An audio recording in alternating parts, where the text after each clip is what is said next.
Pourquoi avoir choisi Scornichest comme lieu de construction des deux premiers clouds?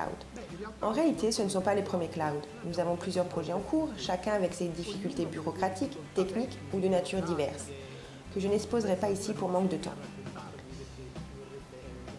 Scornichest est simplement le premier à être arrivé dans une phase de construction. Mais je peux vous dire qu'en plus de ce cloud, il existe deux autres clouds.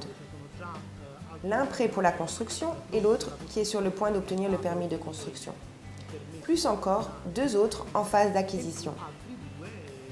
Et nous sommes également en phase de négociation pour d'autres projets. Quelles sont les prochaines étapes pour l'achèvement du premier cloud? En ce moment, nous nous trouvons en phase de chantier.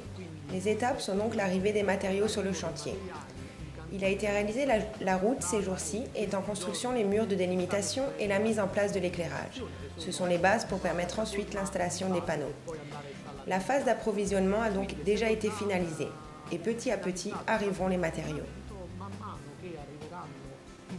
Imaginez-vous une quantité démesurée de modules photovoltaïques. Ils sont plus de 10 000. Il est donc impensable de faire arriver un chargement et de l'installer immédiatement. Mais pour des motifs de sécurité, ils doivent être installés au fur et à mesure de leur arrivée.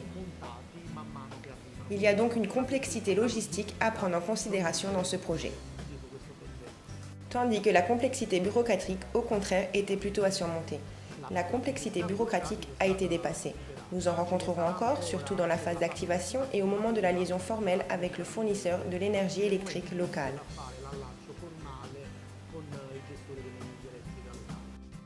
Quand la première centrale entrera en production? Le programme est donc de finaliser les travaux et effectuer la liaison au réseau avant le 30 juin. Probablement, l'entrée en production sera pour la fin juin, début juillet.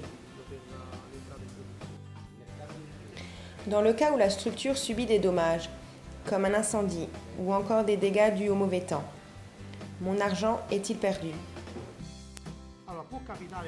Il peut arriver en effet très rarement qu'il se vérifie des événements comme une giboulée.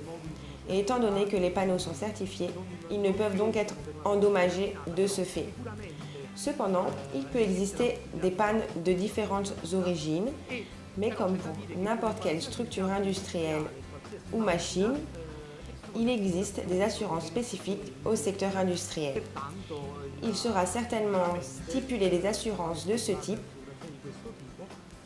et donc, en cas de panne du panneau, il sera remplacé avec évidemment modification du numéro de série et de tout ce qu'il comporte. Mais pour le possesseur du panneau, il n'y aura pas de discontinuité dans sa rémunération car tout sera conclu rapidement en 2 ou 3 jours, même si l'assurance requiert un délai plus important. En effet, nous démarrerons déjà avec un nombre de modules en plus sur le chantier qui seront de notre propriété et en cas de nécessité, il pourra être effectué un remplacement.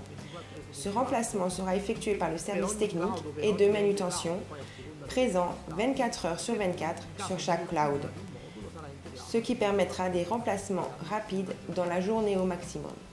Je vous remercie. Merci à vous.